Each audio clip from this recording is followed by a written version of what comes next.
warahmatullahi wabarakatuh.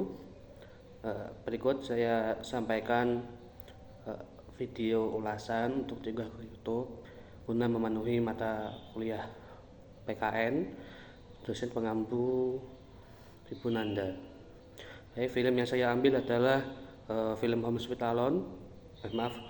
Loan tahun 2024. Untuk sinopsisnya sendiri, film ini berfokus kepada Luna.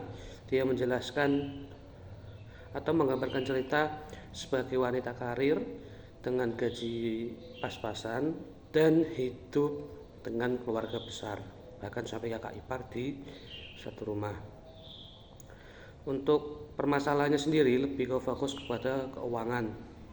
Ini termasuk ke film drama sosial yang cukup bagus, apalagi pemilihan background lagu yang sangat-sangat bagus, itu poin yang saya sukai. Untuk rating filmnya sendiri dari saya beri 9/10 karena memang bagus. Di permasalahan-permasalahannya bisa menggerakkan hati.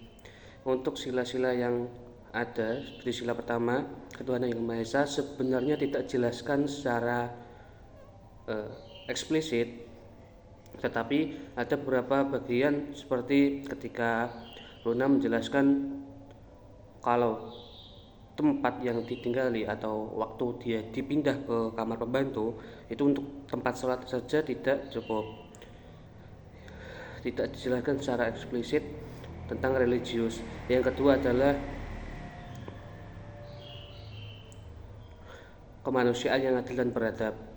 Saya lebih menekankan ke kemanusiaan yang beradabnya, meskipun di keluarga yang saya bilang tidak cukup harmonis di awalnya karena terlilit banyak masalah, apalagi masalah keuangan, si Luna ini tetap membantu. Saya bisa bilang itu tetap beradab, meskipun dia sendiri juga frustasi, dia sendiri juga bingung, pusing, sampai menangis tentang masalah keluarganya. Yang ketiga adalah persatuan Indonesia.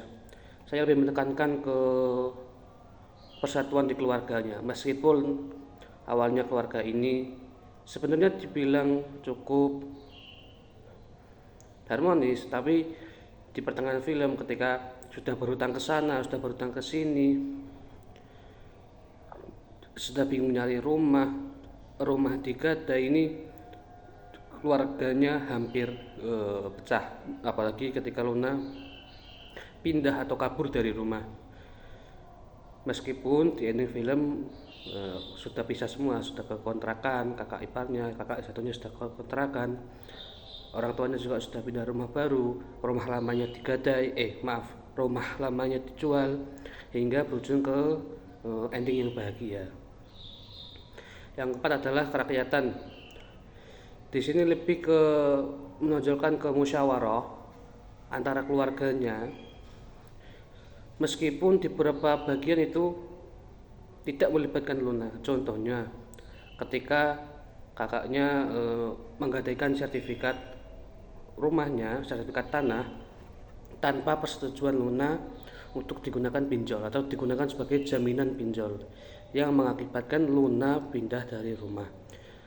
Tapi di beberapa bagian juga Luna ini bermusyawarah atau meminta saran kepada teman-teman kantornya. Contohnya ketika di apartemennya Danan itu meminta pendapat, atau ketika lagi mau ngambil rumah, atau ketika lagi survei rumah, teman-temannya juga ikut semua. Tetangga-tetangganya yang berjualan kalau tidak salah juga menjelaskan kalau rumah itu bagus, kosong, tetapi bekas mutilasi. Yang kelima, yang terakhir adalah keadilan sosial bagi seluruh rakyat Indonesia.